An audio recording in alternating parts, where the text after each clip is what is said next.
I want to welcome Kevin Fang. He's an assistant professor at Sonoma State and our partner from the Mineta Transportation Institute. We're really excited to frame the day with this important data. This is the first time ever that SVBC has managed to do public opinion research. We went out and we polled 1,000 people to ask folks and better understand why they make the transportation decisions that they make. I'm assuming Kevin's with us, I hope, and we can start sharing his slide presentation. Kevin, are you there? Yes, I'm here. Good morning, everybody, and good morning, Shiloh, and thank you for having me, and excited to get in here and discuss the results here of the survey that we conducted earlier this year. So, as Shiloh was mentioning, SVPC here coordinated with Mineta Transportation Institute, as well as Pollster here, Change Research, to survey residents here in Santa Clara, in Silicon Valley, about cycling, but also kind of general travel behavior and travel attitudes. So we did survey kind of a broad swath of the population in Silicon Valley. Next slide, please. So briefly, before we get into the results, some of the basics here with the methods. In total, we surveyed 1,009 residents, and we weighted those 1,009 responses based off of census demographics. The survey was administered online through our, again, hired pollster here, Change Research. They are a national political polling firm, but based here in Santa Clara County. And the survey itself and the analysis was conducted by Mineta Transportation Institute. And in the survey, we asked a lot of questions. There were more than 70 questions on the survey. So we did cover a broad swath of topics, ranging from people's current travel behavior, their attitudes about travel, and a wide range of modes of transportation, as well as about half the survey was specifically on cycling and cycling-related issues. We got the survey out. It was out in the field for a week in early March, which of course was kind of a significant time in history. And so we kind of arguably have a look here, or one last look, I would say here, at sort of pre-COVID colored attitudes and behavior, since this was just before the shelter-in-place order. I think we got out of the field maybe 3 or 4 days before the shelter-in-place order came into place. So there were probably some kind of early influences of people's behavior and attitudes perhaps changing, but we are here in sort of the pre-COVID world when the data was collected. So what I'll go through here is, again, we have lots of questions here on the survey, but we'll take a look here at some of the kind of juicier results from the survey.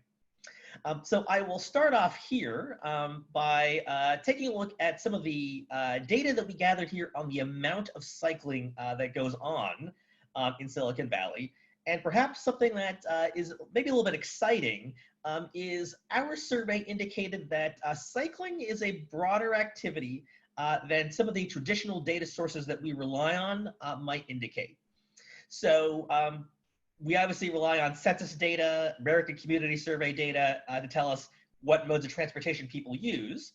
But one limitation of that data is it only focuses on commute trips, and it only focuses on commute trips where what mode of transportation you use to go the longest distance. So transit and bike combo trips, you might cut the transit, but not the bike. So here we asked, about any biking that you do.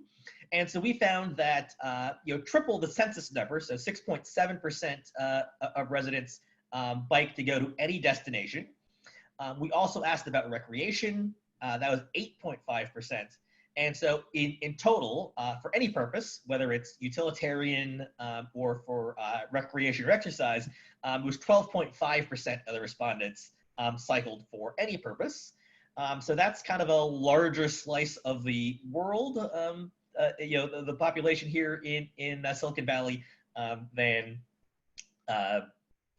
other data would have indicated. So I think that's exciting for thinking about just kind of how many cyclists are out there. And then I don't have it on the slide, but when we looked at bike ownership, that was up in the high 30s. So people have bikes, they're not riding them all that often, but there are people out there who are part of the way there to becoming cyclists or more frequent cyclists. All right, next slide. So looking at kind of the overall travel picture, again, maybe not surprisingly, if you look down the streets in Silicon Valley, so cars do still dominate. So 89% of people reported driving a car in an average week. But showing this sort of Venn diagram here with driving, riding bikes, and riding transit is a lot of times the relationship between drivers and cyclists and transit users, your rhetoric talks about them as if they are separate camps of people. Whose side are you on? Are you on the side of drivers or the side of cyclists or the side of transit riders? I did want to focus here on the overlap between groups. And so most bicyclists do use other forms of transportation, including driving over the course of a week. Not necessarily the largest slice of drivers use other modes, but there is 17% of drivers will use transit or ride bikes. So I did want to point out the overlap, and sort of try to push back on the idea that there are completely separate silos here between our different users. All right, next slide. All right, so I will apologize here for the large table here. But so we also were able to break down our cycling numbers here by various social groups and demographic groups. And so I'll just walk through some of the kind of the differences here. Up at the top, you'll notice there is higher rates of cycling among men versus women. Now that is unfortunately fairly typical in the United States, although again, on the bright side, that gap is actually relatively smaller here in the survey of Silicon Valley than it is nationwide. So I think that is pointing that there are some things we're doing right here in Silicon Valley. Obviously, I think we'd want to close that gap further, but it is maybe not as extreme. Also want to point out here the age differences. We do associate, or people maybe commonly associate cycling and younger groups. And while that's true for cycling for transportation, I'll point out here the 65 and up group, that was the highest proportion of respondents who reported cycling for recreation or exercise. So let's not forget that cycling is a activity for every age group. And so when we think about our coalitions that you might want to make, all age groups are out there. When we look here at education, people with bachelor's degrees do cycle at quite a bit higher rates than people with some college or less. So I think could be an area sort of for targeting future policies and future programs. I do tend to think there's probably a land use component to that as well, and where people are living and where people with different educations can afford to live. So transportation issues are not in their just single silo. So many issues play a role there. And then here, the second to the last group, since we hired a political polling firm, one of the questions that they ask as a standard question is who people voted for. And interestingly, both Clinton voters and Trump voters cycle at 13% rates overall. So we can say that cycling is bipartisan. That said, there were some differences in the kinds of cycling people do. Clinton voters tended to cycle more for travel. Trump voters cycled more for recreation. So that might be something to think about when we're, again, thinking about what messages you might want to use to certain groups. There are different kinds of cycling that people do. Kevin, I want to break in here, and maybe you were just about to say this or hammer a little bit more on that, but it's that bottom column there, and just note the difference between rates of ridership in central San Jose, which is a more urban area, a city, versus South County. From our perspective, that really speaks to the importance of land use in getting more folks to ride. So I was wondering if you could just comment a little on that. Yeah, so definitely that was, I mean, clearly on this table here, the biggest differences among groups are in the location differences there at the bottom table. And so in the transportation research field, we talk a lot about the transportation land use connection. And I think it's pretty stark there. In the more urban area of central San Jose, it's up of 12%. And then you were down to 1% and 2% in South County and sort of the western foothill communities there. And so, I think that really is pointing to, kind of the environments that we have for people in different parts of the county. But I also, I think it's important to look at the middle column. So there is, fairly even recreational riding, no matter where people live. So there are people who ride bikes, who own bikes, who like biking, even the areas with low travel cycling. So I think that indicates that, again, do we enable kind of that everyday riding, and what can we do to increase that? Because, I mean, it looks like the interest is there, but that, everyday travel cycling isn't, unfortunately. Right. All right, let's move on to the next slide. So in addition to current behavior, we asked some questions about why people make the decision to travel a certain way or not. And so on this slide here, we asked about 8 different factors as to why people choose the mode of travel that they do. And so all 8 of these were at least moderately important to people, but there was a couple tiers of factors. So at the top, people were really concerned about speed, safety from crime, and ease of use. So those were the top ones, and that does raise some challenges. So, I mean, speed, may push people towards cars. And so again, that's something to keep an eye on. Down at the bottom were also some things that we do tend to promote from a active or non-motorized setting. So we had exercise, financial cost, and concern for the environment rated at the bottom. So those seem to have a little bit less traction. So again, to the degree that we can highlight aspects of cycling on the upper half might be helpful. And then to chime in here, a couple questions here on the chat about the previous slide on location. That was roughly done based on zip codes. So that was, we asked people what zip code they lived in, and then as best as I could kind of roughly assign them to those 5 location categories. Great, and to drill down a little bit on this, I know part of one of our big points of doing this research was to be able to break this down and understand it more from a demographic perspective. So you mentioned in the previous slide differences between the genders.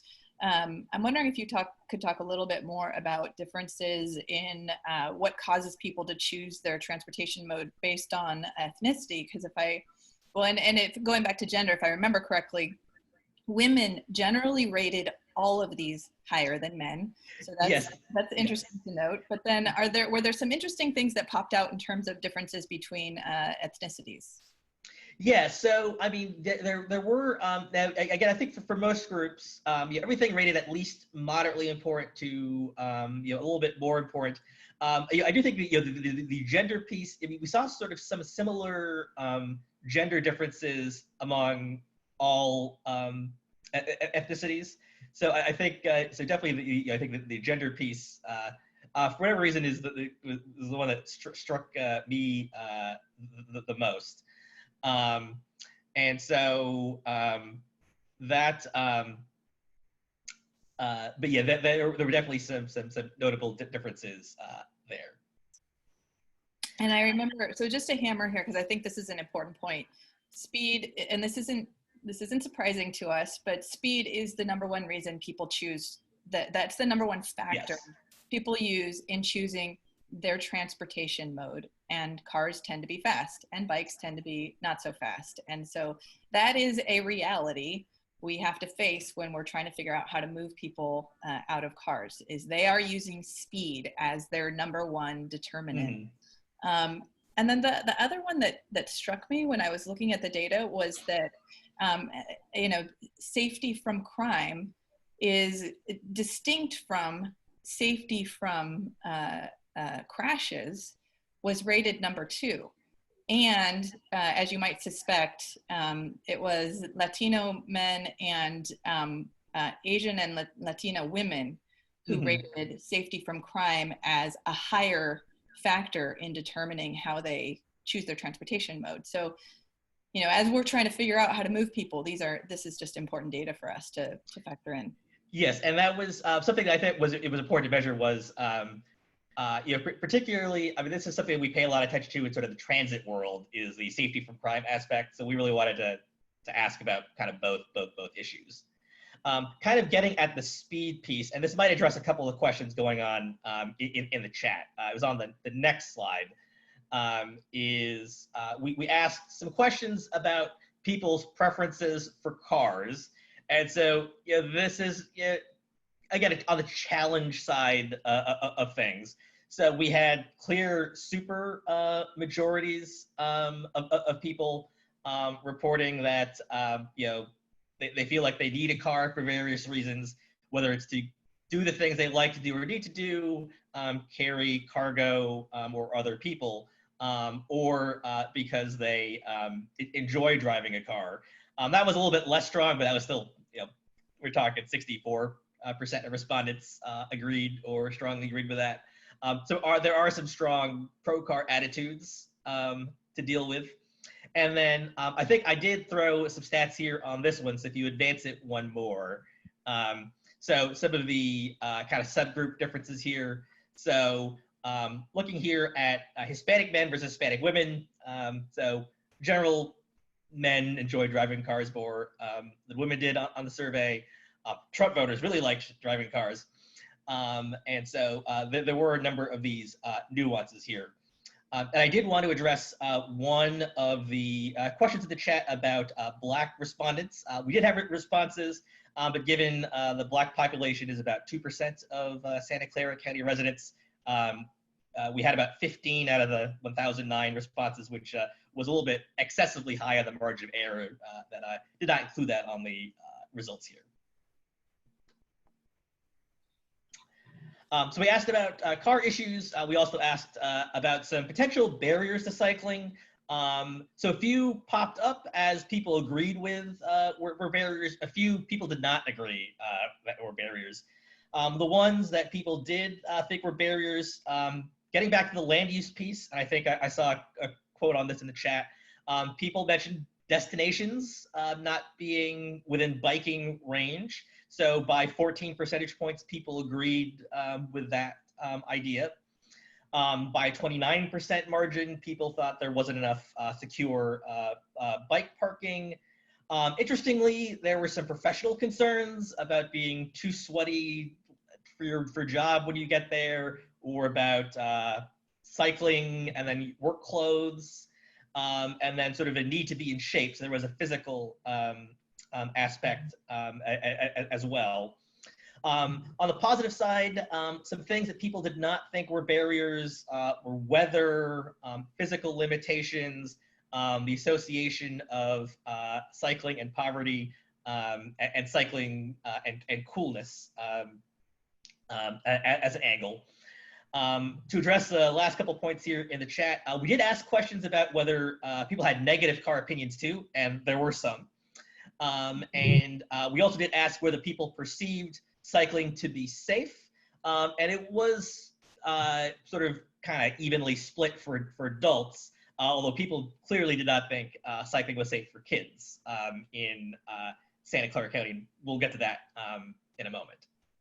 Well, and you mentioned kind of in passing the coolness factor, the hip factor. I know we were really interested in seeing if that's a barrier, and if it's a barrier amongst different age groups or ethnicities or the different genders, or income categories. And you mentioned that generally it didn't seem to be a factor. People not feeling like biking isn't hip wasn't a huge barrier. But am I remembering that correctly, or were there certain categories of people where that was different?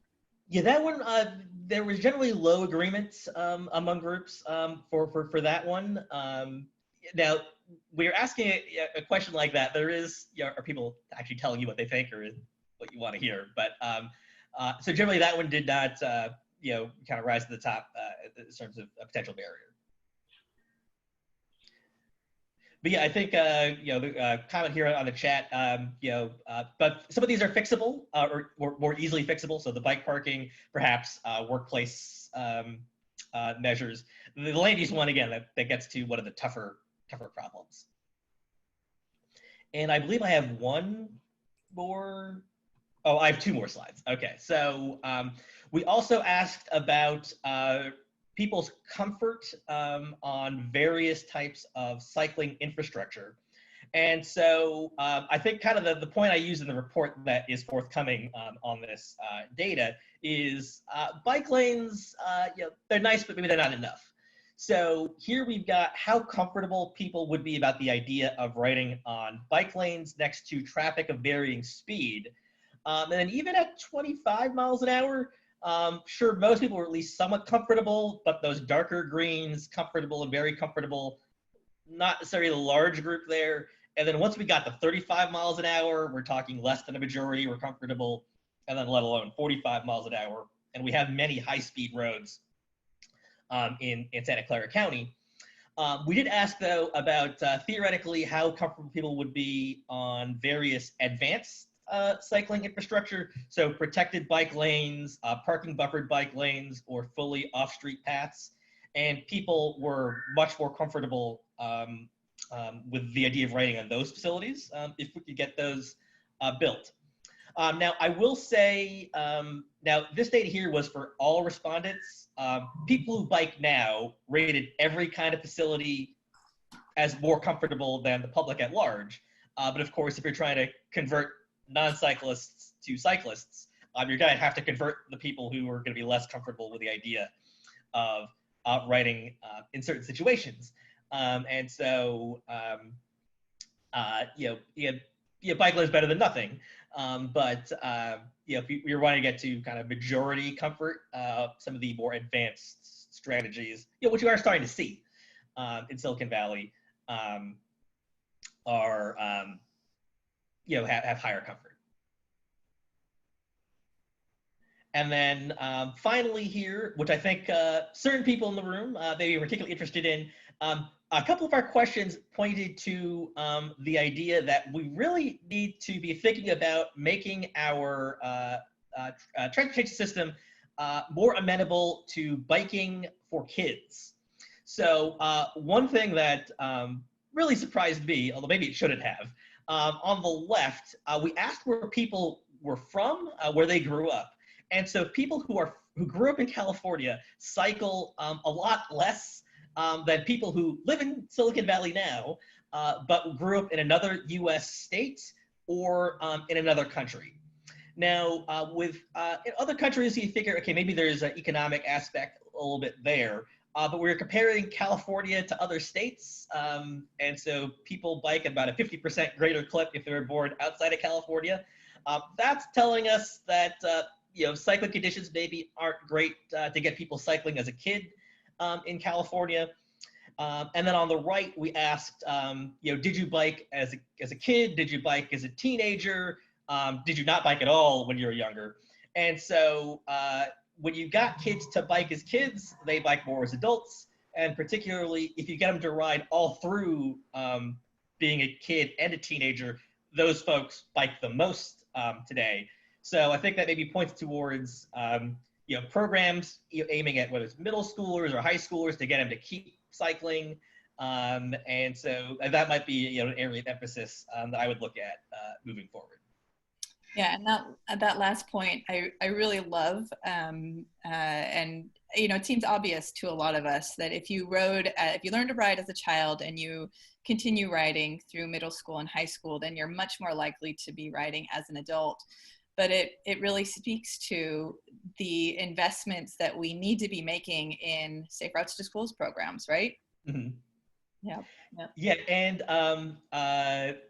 one more quote here on the chat. Yeah, I mean, this to me, what was surprising is, I mean, people who grew up in California cycle a lot less than people who grew up in more mountainous or colder states. I mean, that really shouldn't be. Yeah, I mean, California, you figure people born here, this is kind of opportune cycling conditions. We would hopefully not see that kind of divide. Yeah. Well, did you want to say one last thing? I was going to wrap things up. Oh, yeah. And so I know there were a few questions in the chat about where the report will be. The report is currently in final production, and it will be available soon on the Mineta Transportation Institute's website, transweb.sjsu.edu. When a new report gets posted, it shows up on the latest research header on the front page. So keep an eye out for that report. I'm sure Shiloh will share that with all of you as well. Yep, absolutely. We are really excited about the release of this data, and what Kevin shared is just the tip of the iceberg to super interesting stuff that can help inform our public policy making here. So thank you, Kevin. It has been really, really fun to be working with you on this research project. Likewise. Thanks, everybody.